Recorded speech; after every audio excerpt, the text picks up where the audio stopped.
Hey guys, I hope you're enjoying your September. This time we're going to be doing reviews that are basically ones that you can't believe I've never done. This whole month I'm going to be doing this, so I hope you guys enjoy it. So we're going to start off with Skylanders Swap Force. I know the new one's coming out in a month or so it might seem a little bit strange to do this review now. The truth is I lost the disc, and I kind of forgot about the game. I finally found the disc about 2 months ago, but it was scratched and wouldn't work. So I had two options, really. I could use the footage that I already had to do a review on it, which was about an hour and a half's worth of footage, or just not do a review on it at all. Well, I decided to come up with a crazier third alternative. I rebought the starter set, so I could just finish playing the game. Luckily, it was only $30 at the time, so it wasn't too much of a hit to me, but I understand that is nuts. I think I should get like a super duper prize for buying their set twice. They're like, whoa, this guy's dedicated. Now the plot behind this one is there's a volcano that has erupted magic, I guess, and created a new set of Skylanders called Swap Force. For some reason they have the ability to dislodge their torso and legs from their body and mix and match their body parts like some weird Frankenstein's monster. It was really disturbing. Why did the creators not think this would be terrifying for kids? Look kids, we can rip these characters in half and mutate them into new ones. Now the first thing I want to talk about is the completely unnecessary need to buy a new portal. This is complete bullshit. Now as you can see, the portal is a little bit thinner than before. Here's the old one, if you want to look at thickness ratio. This is the wireless version that came with the Spyro's Adventure, so it is definitely thinner, but honestly that was never an issue for me.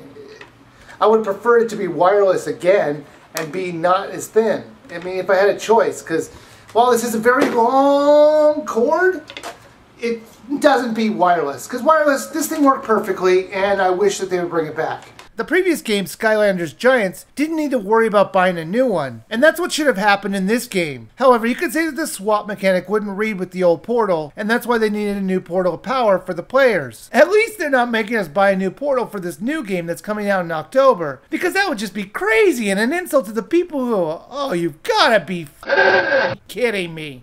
Alright, let's get to the characters.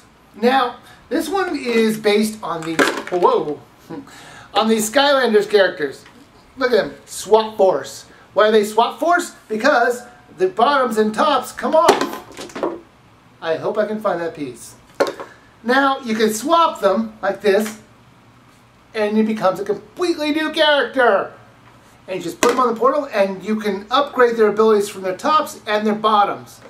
Now, like I said, I bought this game twice. But the thing is, when I went back to grab the Skylanders for when I went to go back to play it again, I lost his bottom half. Well, wherever he went, there he is.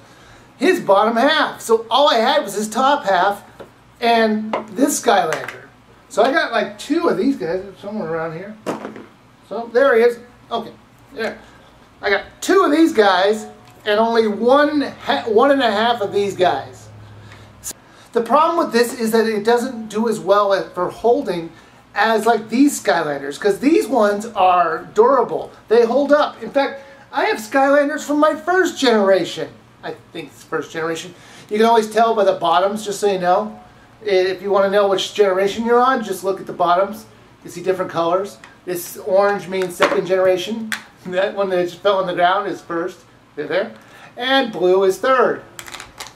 Graphically, the game looks gorgeous. It's colorful and amazing. Even the voice work was great. The game feels like the creators didn't spare any expense to make the title feel and play like a great game. Gameplay-wise, I think the level designers were more creative on this one for one reason alone. The characters can now jump. I know this sounds like some minor thing to add into a game, but the fact that this is the third game in the series and they're just now getting around to adding this mechanic is a bit nuts. Honestly, they could have just thrown that whole swapping gimmick out to the curb and called this Skylanders Jumping Force, and it would have been just as good a sequel. The still terrifying talking head could explain that the jumping fairies have been released and made it so our characters could now move their legs up in a fast motion in a move they now call jumping. So we could have like a quest to save the Queen Jumping Fairy so we can get the mystical power, the double jumping pixie. It would have actually been better than this whole swapping mechanic. I say the level designs were good because of the added jumping gimmick, because they're no longer having to insult the player by making it so we always had to go the long way around a problem, instead of just jumping over a little area like in previous games. They actually had to be creative in the areas that they were making, instead of making like one long winding hallway as it kind of felt like in the previous title. It still pretty much locks you down when it comes to flying, as you can't fly over the gaps that you can jump over. Which is bonkers if you think about it. You're floating above the ground, but you can't fly over gaps? That makes no sense. However, one day maybe we're going to get that Skylanders Fly Force game, where a flying unicorn comes down from the Rainbow Leprechaun convention to bestow true flight on your characters. Man, I could just spend all day coming up with new ideas that don't involve us paying for new portals. Just like all the other games, there are some branching paths if you have the right Skylander to open the doors that are blocking the paths. There are different elements assigned to each one of the Skylanders, so you would need to put the correct one in front of the gate to open it. Sometimes you would need to use a Swap Force member, and you would have to have 2 different elements on them to open the gate. Or you would just play with 2 players and just have each one of those players with the correct element to open those doors. So I kind of like that you didn't have to have that Swap Force character. There are plenty of minigames to play throughout the levels, and while they were simple, I appreciate the variety of them. The characters themselves have their own unique moves and upgradable abilities. Some of these characters are easier to control than others, so you might find yourself using one character more prominently. However, during parts of the levels, certain elements are stronger than others, so just like always, it's a good encouragement to change your characters up to make it easier to beat the enemies in the area.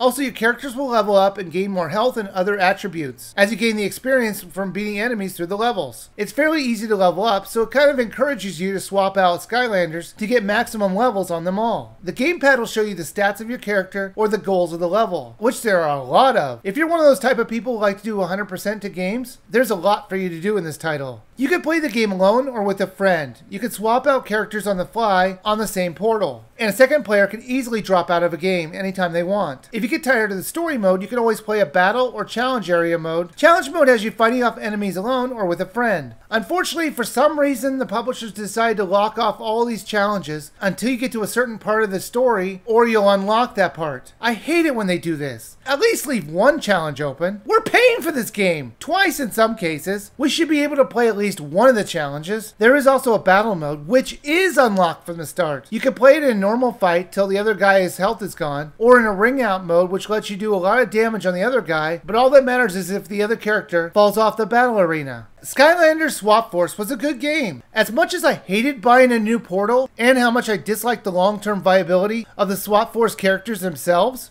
the story mode levels designs and the fun of actually being able to jump, as crazy as that sounds, made the game a blast to play. Unlike other series which use the swappable characters, the creators of this game remembered that it's all about the gameplay itself, and not about how many packs or characters we can get the people to buy. The characters in the story oozes charm, and right now you can pick this up for as low as $30. For that price, I think you should go for it, as you'll really enjoy this title, and I think it's absolutely worth a buy. Fox, I'm gonna take you out! Well, I'm selling. I'm from Disney, and I'm more powerful than you because I got more money. Oh yeah?